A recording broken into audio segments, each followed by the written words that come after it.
All right, we're gonna call this meeting to order. This is a special meeting for the Ghost Area Water and Sanitation District. Today is the 15th of October, 2025. It's 5:30 p.m. I'm gonna start off with roll call. Director Hudson. Here. Director Jones is not with us today. Director Taudis is not with us today. Director Walsh. Here. So we have three and we do have a quorum.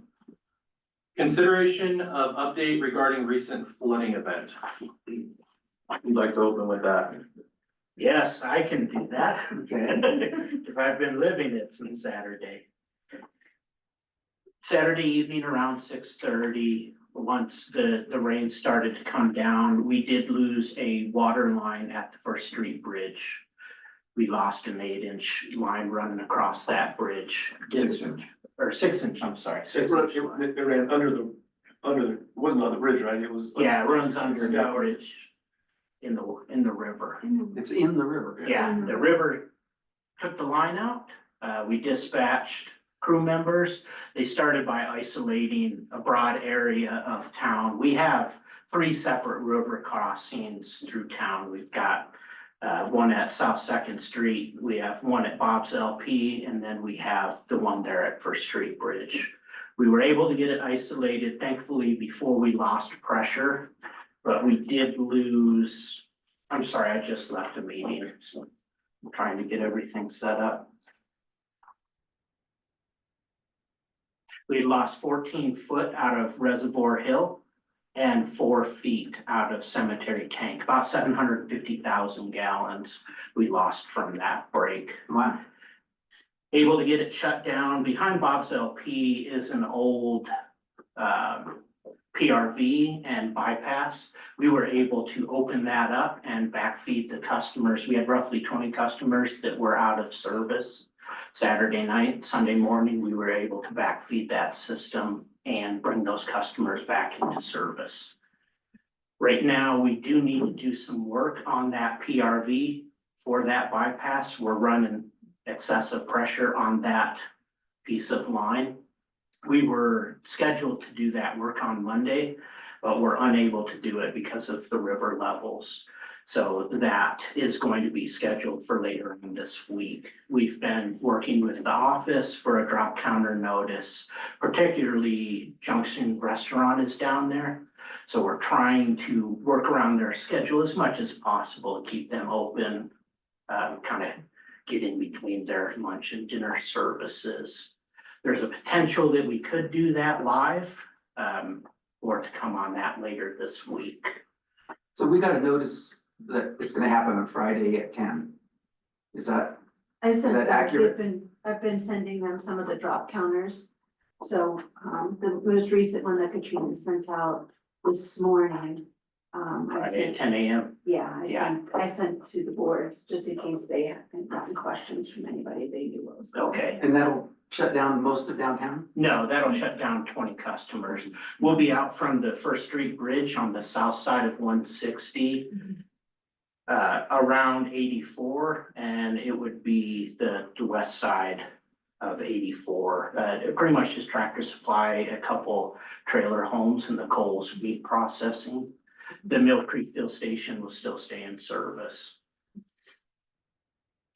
The town lost a sewer line. Oh, I did want to, we also were able to remain pressurized during that break. Yes, we were. Yeah, we were able to stay pressurized. I already talked to the state. There weren't any boil order notices or any issues. There's still one up on the county. There's one for San Juan River Village. Yeah. They lost a couple of lines of their sewer system. Their ventilation. Thankfully, the paper very quickly added our clarification to the county's notice. The county's notice said it was for wells, didn't it? It was, but it wasn't really clear. Okay. We felt we should provide some clarification to our customers. So we did that, and we also put it up onto the website. So that will be popular.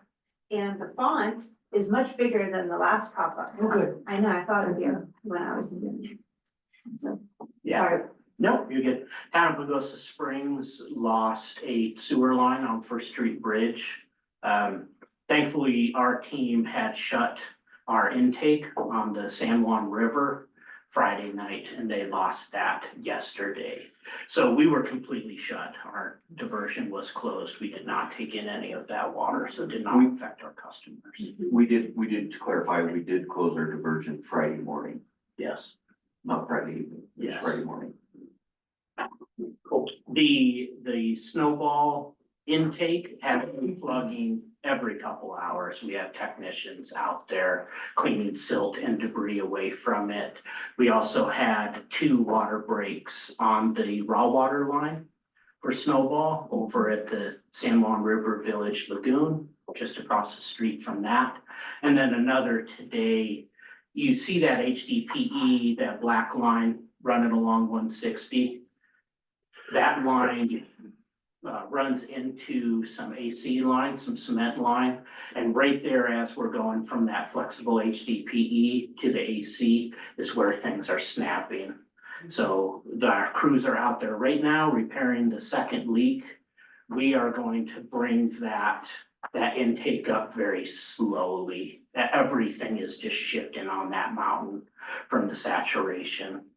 We have a couple days storage up at the Snowball Reservoir and about a day storage on the San Juan. So the San Juan we will be opening here soon. Turbidity has stayed low because we did shut our diversions before any of this came through. So the new snowball plant's running fantastic. We're gonna baby that facility as much as we possibly can until we can't anymore. We will end up taking in a slug of sediment probably in the next week or so into that facility, and it'll be a true stress test for that. Yeah, Did Art open formal back up or is it still closed? I don't know yet. Yeah, we're not sure The yet. last I heard it was closed. Yeah. The wastewater plant was at 100% capacity yesterday. We treated about 5 million gallons of water through that facility. Talking to Town of Pagosa Springs. Our nitrogen was probably great though, right? Yeah. They sent us about 1 million gallons just. well, thank God yesterday. that line broke on the First Street Bridge. Yeah, so their crews have been out day and night. We did have 2 SSOs. We had a spill. The Mockingbird lift station up by North Pagosa got hit by lightning and we lost a motor up there. I think that was yesterday. Day before, I think. The guys, everything's blending. Blending together. The crews pulled that motor today and sent that off to Denver to get evaluation, but we have a total of 3 pumps up there. The other 2 are operational and we're keeping up with the flow. We did lose power from LPA up on Saturn Drive. Lift station 10 is right there. So that went down for a couple hours. We were able to get temporary power from LPA and now that is up and running. That didn't spill though, did it? Yes, it did spill to Pebble Circle, yeah. So the SSO reports are being filed. We talked to CDPHE in the emergency management meeting and they said business as usual. You have to submit these reports and you know, that's just what's gonna happen. It's an incredible amount of water coming to us. There's not much we can do about that. But overall, the system has handled this stress. This was really good for the collection system. We know we have issues within that system that we have budgeted for repair. This let us know some of those critical spots that we really need to focus on starting next year to get those repairs done. We get a lot of flow from the core area here, lift station 3, lift station 5, Mockingbird up North Pagosa. A lot of infiltration through there. So those will be our focal points for 2026. Anything else? Got anything, Justin? No. Okay, well, I appreciate everybody's hard work. I know Sunday was a rough day. And I went out and there were PAWSD trucks everywhere and there were guys working. Cold, wet, muddy. Really appreciate the effort put in by all the PAWSD employees for that. It was a tremendous turnout that we had, so. Consideration of update regarding district manager contract negotiations. I guess that's me. So Andy and I did sit down and discussed the contract. I don't think the contract has been finalized at this point. I think the lawyers are working on that. So I don't think there's really too much of an update there. Yeah, no, other than the terms that the board directed to the negotiator, were about the terms that it landed on. Yes. Yeah. Consideration of update regarding leak detection project. Andrew, I think that's you. Yes, it is. So the Astera satellite leak detection company showed up Monday. They will be here for 10 working days. And they are going through points of interest that were established 2 other times earlier this year, once in February, once in September. Satellite imagery took visual pictures of our system, and we're looking for finished water underneath the ground surface. They gave us some points to look at. This company that's out right now is correlating our water lines. And a lot of our water lines are PVC, and it is very hard to get sound travel through those PVC pipes. These guys have some different technology. They're able to actually plumb right into our fire hydrants, and they can do about 1,000-foot stretch between hydrant to hydrant. They're popping meter pits, they're looking and listening to valve boxes. I even gave the directors a leak card. This is just an example of a potential leak that the system has picked up on Dayspring. As you can see, that water is not running on the surface of the road. There is no indication driving by there that there is a leak, but their sounding equipment has picked up 25-gallon per minute leak under that road. What we're doing right now, since the crews are out dealing with this flooding, all of these points of interest that this company finds are getting GPSed. This data will come back to me, and then I will start scheduling out crews to evaluate a priority list and then start digging these up. We did find this leak. They found a leaking fire hydrant on 18 Dayspring at the end of this line. That's going to be looked at tomorrow. And we found 3 meter bottoms that were leaking on PAWSD's side. So the customers were not seeing that, and they weren't spraying enough for the customer to see the loss of pressure, but we did have loss of revenue. And those work orders have been generated and those 3 meters have been repaired. A lot of those broken meter bottoms would be more than likely from this freezing event that we had this past winter. And with so many customers that are second homeowners or just don't pay attention, you may not see 5, 10, 15 pound of pressure difference if you're 80 pounds at your house. We would never know until it gets bad enough to actually blow out. And the satellite picked it up and then they. Satellite picked it up and then, they sounded it. yeah, and these guys sounded it. So that's in, Promising. just a couple days work. Once we start digging up holes, we'll really get an idea of how successful this program is, but I'm hopeful that we can start getting a handle on Get down to this. 5%. Yeah, that'd be fantastic. I mean, for the price we paid, if they find 25, 30 gallons per minute a leak, I feel like we got a decent deal out of it. I mean, Yeah, I've been around for several different program startups, and this has been the most promising so far. awesome. We'll see what it looks like when we start digging holes. All right. Consideration of the 2026 draft budget. All right. So, I'm just gonna start by going through and touching on, some of the key points on this summary sheet that is in the packet. So the documents presented in this packet are in order from the broadest view first, and then each document kind of drills down to further detail. But the high points are, the debt service coverage calculations and projections when you compare the overall net revenue to the bond covenant requirements, they indicate an excess coverage for 26 of 1.3 million.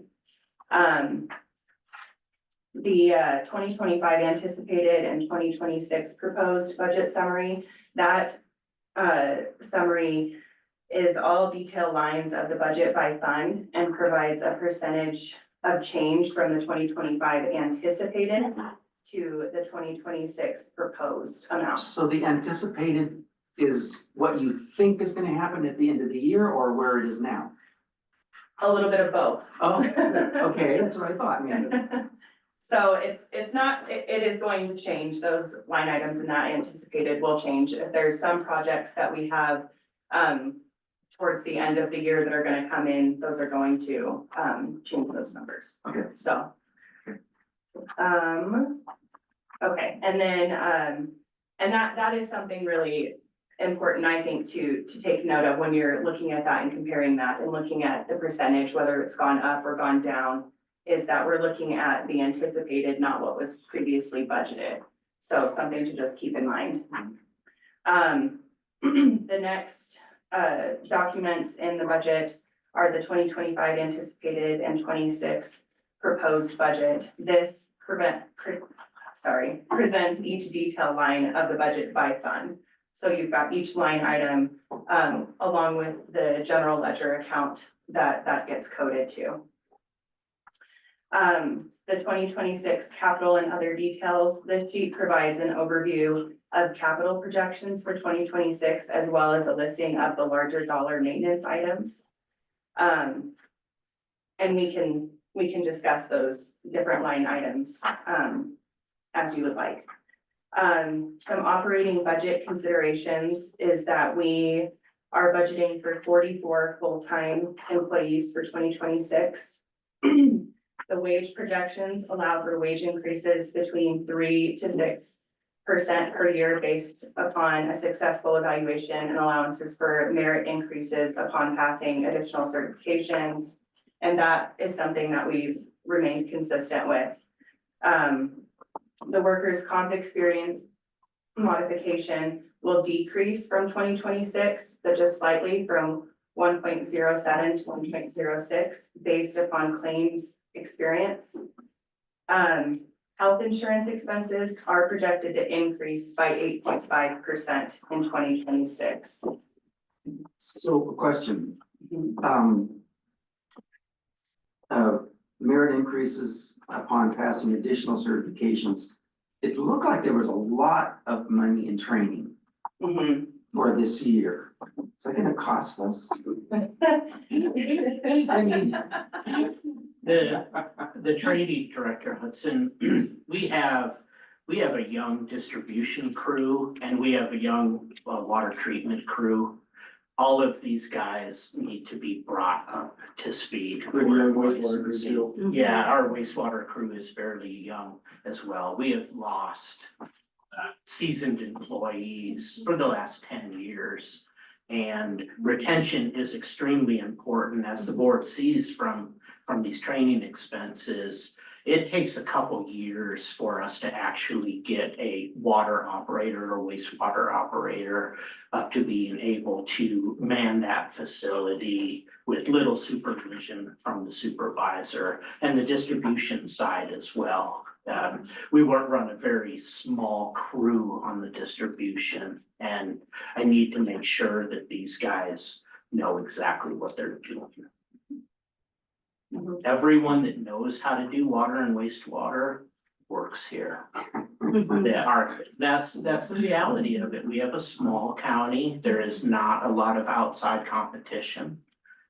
We need everyone keeping the employees that we have and training them to be able to take the roles as seasoned operators and management move on.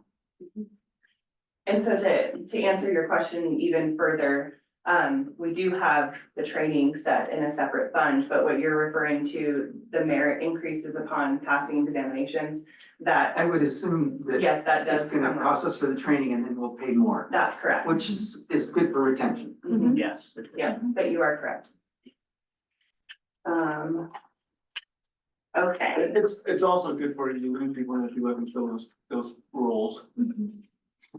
The state, especially for the operators, the state requires certain certification levels. So for instance, the water's an A level, you have to, we have to have an ORC as an A, wastewater is a B.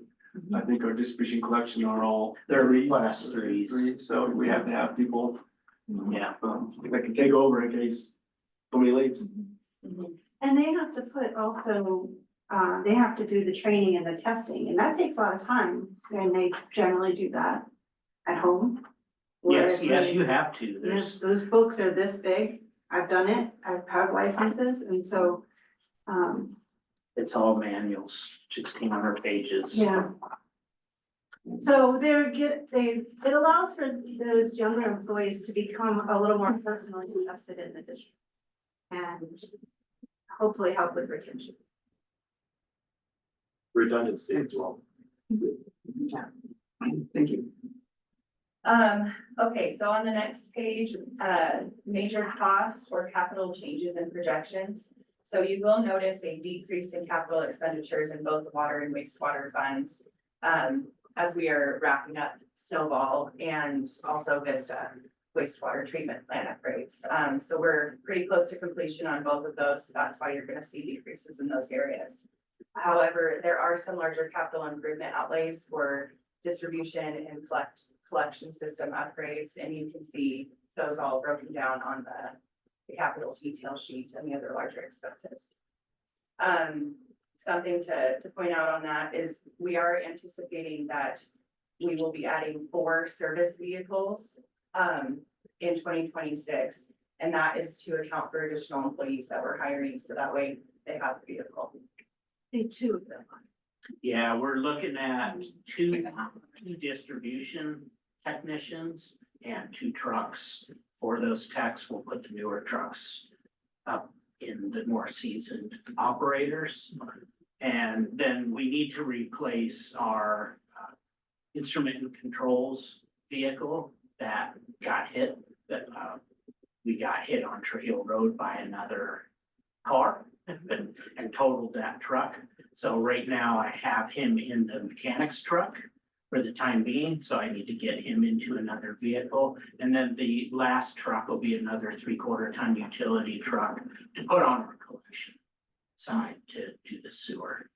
The collection and distribution is where we need the big trucks. We need 3/4 ton trucks to be able to pull our hydro excavation machine, our bobcat, any of our plate trailers, the dump trailers. How I have it set up is the bigger trucks in those 2 departments, and then we run smaller 1/2 ton or 1/4 ton vehicles for the operations teams on the water and wastewater side. And then all the meter reader guys, 1/2 of them have smaller trucks. So the operators work in the plant, and we have tools in the plant, where the field guys have to carry the tools with them. So that's another reason you need to be. Now, are we looking at any sort of insurance payback on the truck? We got Yes. paid, but it still comes out of our budget, still got a budget for it, so.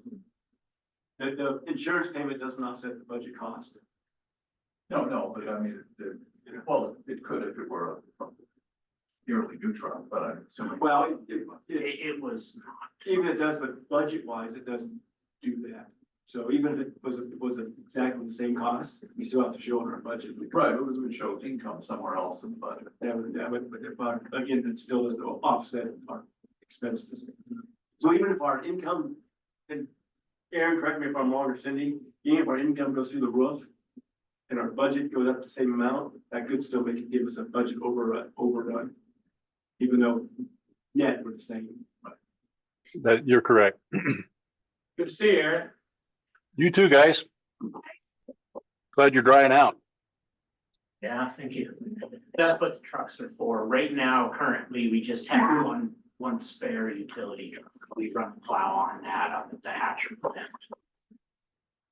And this is your call, not really a board call, but I would assume that the better your most expensive trucks go to your seasoned employees who have demonstrated a real capacity for taking care of them rather than the younger guys who. Yes, no, yes. Myself, you know, yeah. Yes, absolutely. We make sure that we cycle the seasoned employee trucks down to the new guys. One, they're new. I don't know what kind of driving record they have. They're 22 years old. And these trucks are getting very expensive. The beds on them alone are pushing $15,000-$20,000, and that's not even including the truck. A nice truck, but these are still base model pickups with manual hubs in them. We strip them down as much as we possibly can. Plus it's a benefit to the guys to have a nicer, the guys that are older and get a nicer truck. It's kind of a. Yeah. And they're not, they're not plush by any means, but. No, they ride like hay wagons. Well, Glenn finally got a nicer truck, so I think he was due a nicer truck. Yeah, one thing that is really nice that we did last year, the board had approved a mini excavator. And we use that 95% of the time now, instead of, you would see our backhoe roaded all over the county. That is far less used. We're able to use that mini X, but to use that mini X, we've got to pull it with these bigger 3/4 ton and 1 ton trucks.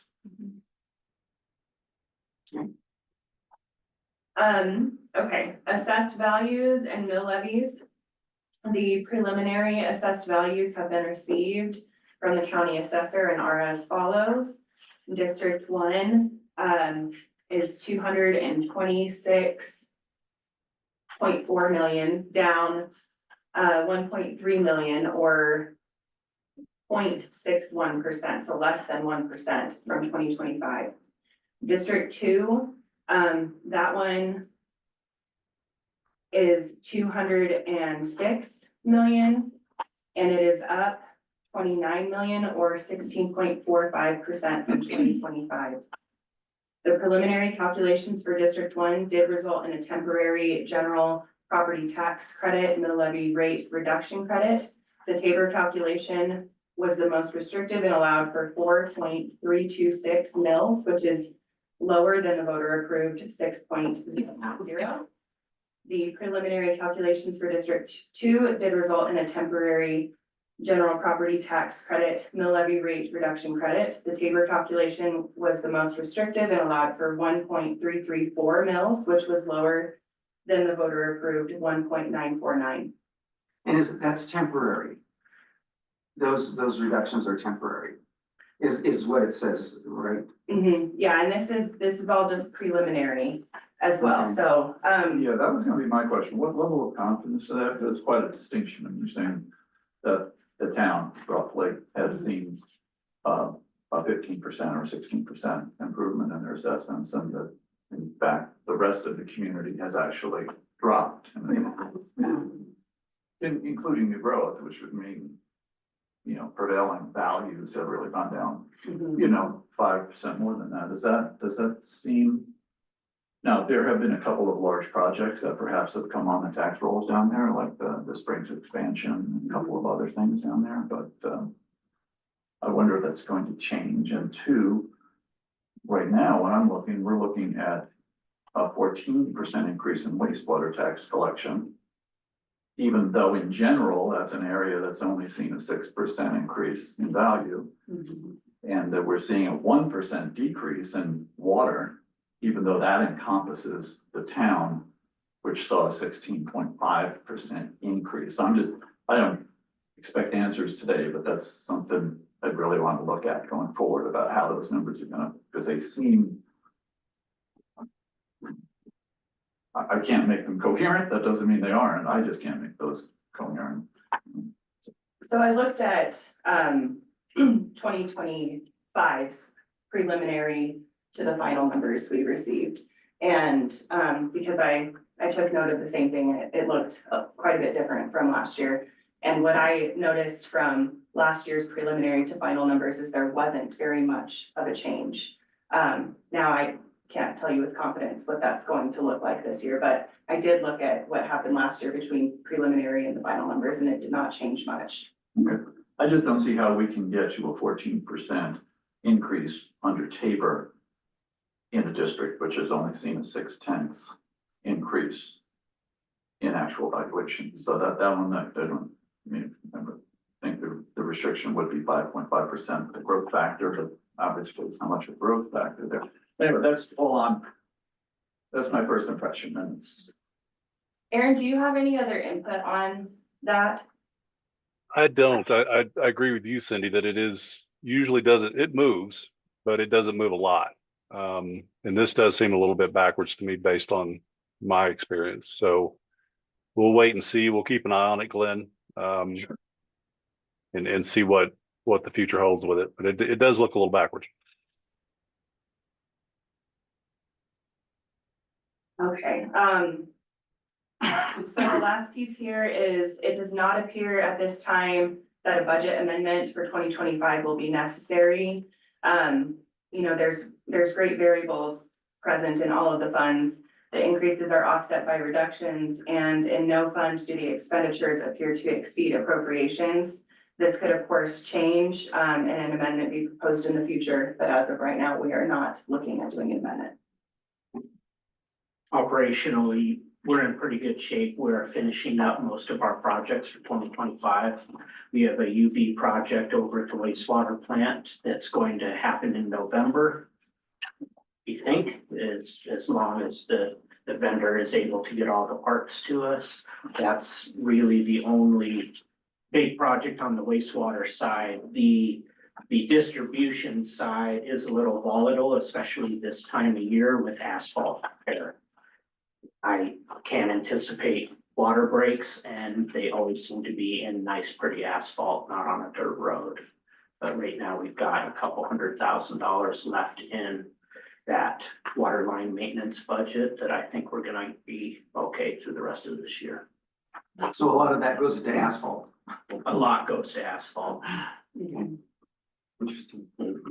And the town is proposing a new fee as well. Yes, in 2026, the town had a third party come in and evaluate all of their streets and grade them from 1 to 5, 1 being a poor road and 5 being excellent brand new asphalt.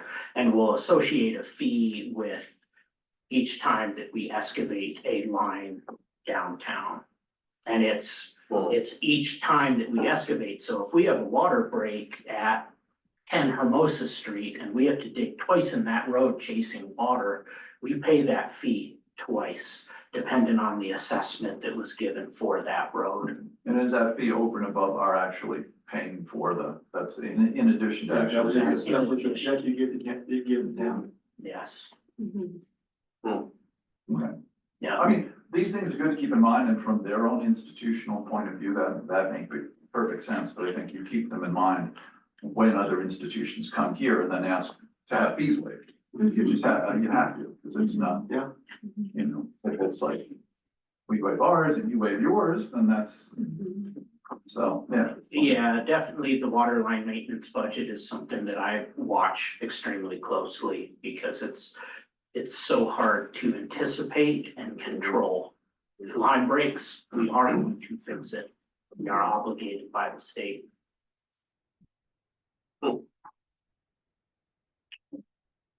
So that's all I have for my presentation. Do you guys have any questions? Well, I was gonna say, I probably have 45 questions, which sounds a lot, but it's only like 2 or 3 per page.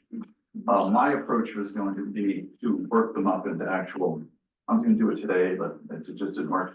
And if it's okay with Alex, as our treasurer, gonna forward them to administration and Alex, and maybe every board member can do that. And then maybe by the time we have a real working meeting next month, we'll have dialed in on maybe 10 or 12 Because I'm sure of mine, 30 are just asking for a little bit more detail here, and those won't be decision questions, but I think there are. Big picture, I think, in organizations, they establish, projects happen, snowball, Reg 85, I. They establish a different budget reality. And if you look at the tentpole numbers from audit 24 to what we're proposing here, that's a different budget reality. But we need to know when that's been established, because at some point very soon, we have to move on from there. More in that 3%, 4%, 5% a year, rather than 12%, 15%, 20% a year, because that's not sustainable. So that's where most of my questions will come from. Okay. Yeah, and I have some questions too, and I'll send them, I'll write them up and send them. Sounds great. Perfect. I mean, Yeah, that's- rather than, if I list them all out and then you try and answer them and you're trying to answer my incomplete comprehension of what your list. Kind of, and I'm not sending them December 27th now, I'll be sending them, We would appreciate that. I'll send them in October. That's perfect. There's one question that I'd like to ask, though. We have a transfer to the water fund, general fund.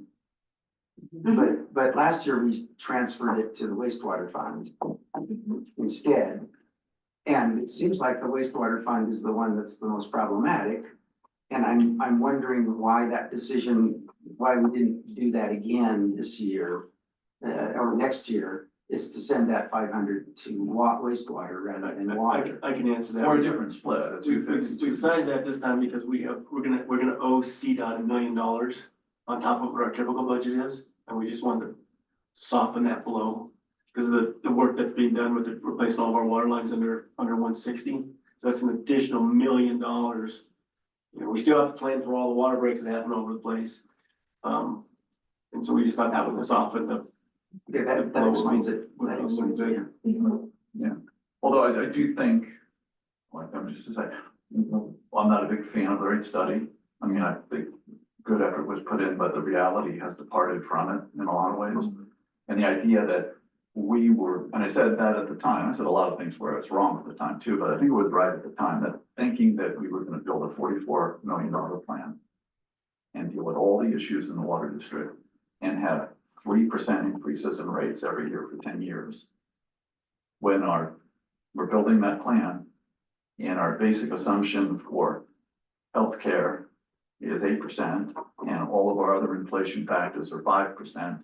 And our employees are 3 to 6%, was just not gonna hold unless we got tremendous growth, and we haven't. We hit our, like Aaron really nailed it on the downgraded growth projections. And we hit those, but they're down. And if you take a look over the last 2 years, we're probably losing 900 to $1 million on the water side. And maybe 1.5 million, what we had hoped to collect on the wastewater side, so. So I was talking to a realtor yesterday. And he estimated that, real estate prices are down 15%. Really? And, offering prices aren't down 15%, but sales prices are down 15%. So, that suggests that we're on a downward trend.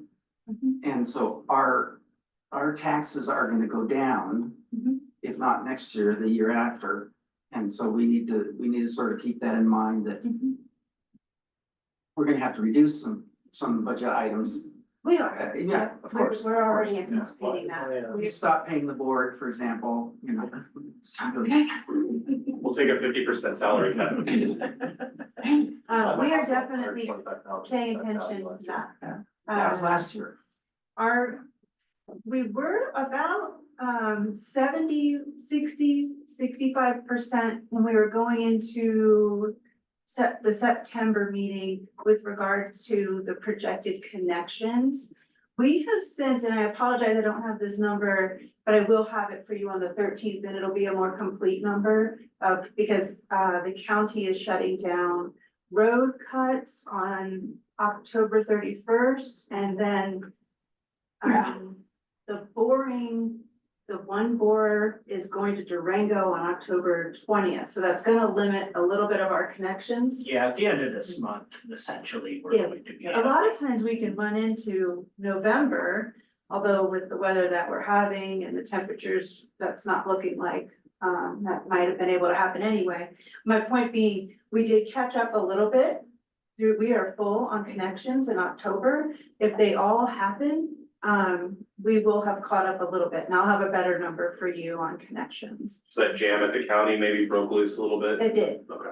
yes, yeah. So we may be a little closer to our projected, our budgeted CIF number than what I was looking at in September, which was definitely a slowing in growth and But we're not gonna hit the 2% that the rate study is to rock. I can look into that. Especially collected, I know how we treated Timberline, and it's that whole argument about how we treated that.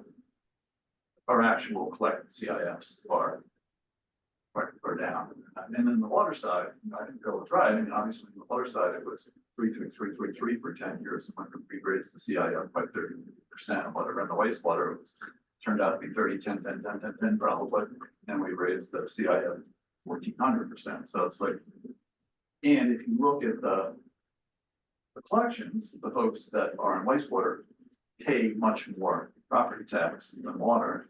And our wastewater customers who are water wastewater customers pay the overwhelming property tax. And whenever we just subsidize the water, we're heavily subsidizing the folks who just get water. And we're already heavily subsidizing those folks. Before sales taxes go up, then we heavily subsidize those folks more. So just in fairness to folks that live up here, and I don't live up here, I benefit from subsidies, but in fairness to them, I can see when we hit these big ticket items wanting to move in that direction, though, we may just have to take a hard look at that 3, and it may 4, 5, 4, 5, 4, 5. It's not dire, but I don't know. I don't see how we're gonna sustain that 3%. I think we all scratched our head when that came out. Yeah. We were just, It's here, every other cost is here, and you're spending $44 million on Yeah. a new capital project. and you guys did a great job, because I looked at it again, in getting grants. And then getting a very good interest rate. And then because some of our other debt we had liquidated, you lined it up. So, you can look at like our debt service before Snowball, and our debt service, it's pretty impressive. But all the other costs, we've already fixed, they're gonna be much higher than 3, so. And our growth is not gangbusters. Anyway, I'm just open to that, not just a rate, I think on the water side. Might have to, The town's paying $71, so we should make everybody pay $71. no, I'm talking water. I think wastewater, That's the town's. That's the sewer, that's the sewer. So it's what? $71. Almost twice what ours is now? Yeah. Then yours is 42. Yeah. I think Andy can speak. We're only getting 3 of that. and we're getting about 3 per customer, right? They're paying 71 and we get 3 out of them? Well, they're sending a bunch of I up to us, so somebody has to pay for Hey, that. in our, that whole project, we have as much. To apologize for that, that's not. It is what it is. That's why I always say is I think when we get to the arbitration or mediation, whichever one it was, Yeah. I think we both got screwed equally. Yeah, it's not. So it's $3 for us to treat it, but it's like $65 for them to pump it. up the hill. Okay.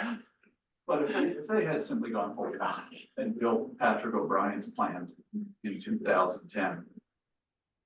They'd be in such a great position. Should be much better. They'd be in a superb- And we would too, because it would Yeah. have us in $1 million, under Yeah. $1 million. Right, tank. it's just It was a, So That a was a million lose- gallons a lose day proposition. is reg 85 is what put us into compliance for reg 85. I think that's what got them looking at us. And we just did I 5 think Renee, million and of gallons. course, a she day. left, and convinced them that only before MGD plan, we had under 1 MGD. Yeah, I had received, an exemption from 85 Right. until.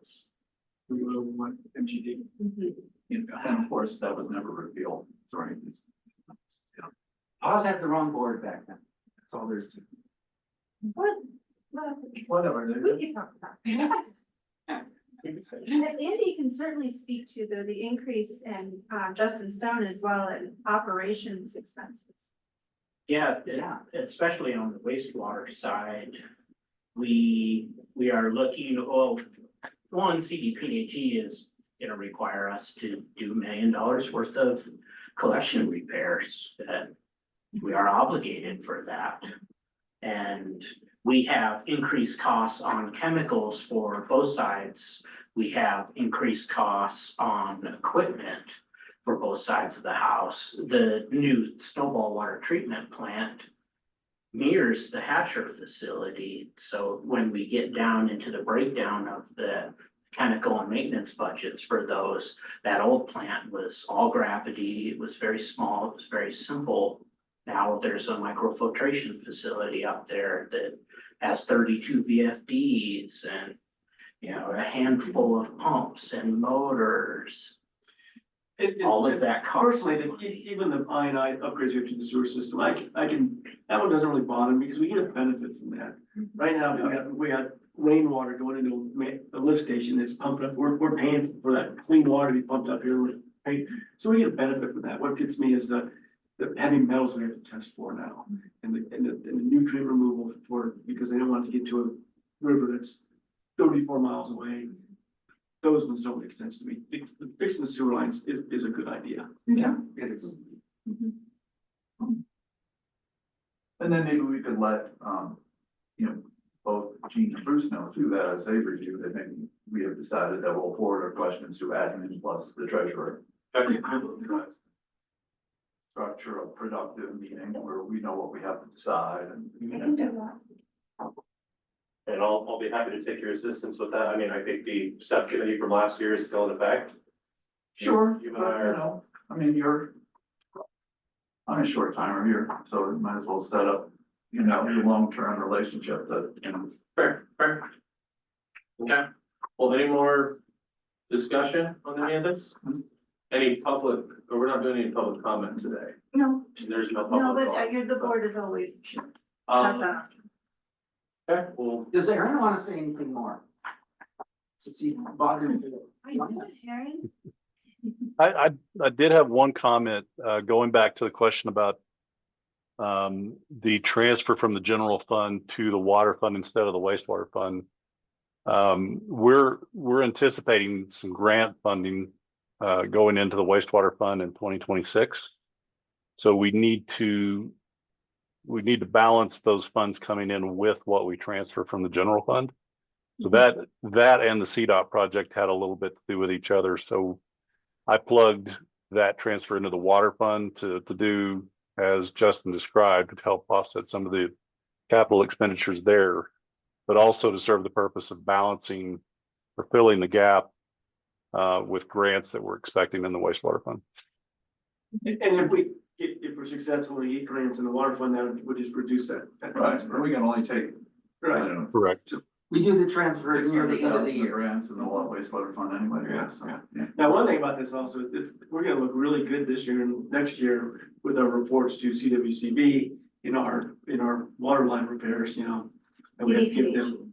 Oh, no, Yeah. oh, CWCB. CWCB, Yeah. and we have to, you know, we have to provide them reports saying, oh, we've done to reduce water loss, we spend 120. They'll be impressed. Yeah, we have spent 125,000 a year, we're gonna, we always exceed it, but this year, we're really, and next year especially, we're really gonna exceed it, so. No, not that anybody would, but nobody can point fingers at us and say we weren't doing what we were supposed to do with our agreement, but. They just tell us to sell the ranch. That's all that we need from them. Yeah. And I'll move to adjourn. I'll second. okay, all in favor? Aye. Aye. Thanks so much for all. Yeah, Thanks. Yeah. Thank you. Thanks. Yes, Bet. thank you. Nice to see you. Thanks, guys. Good to see everybody. I got a Take care. report that for one.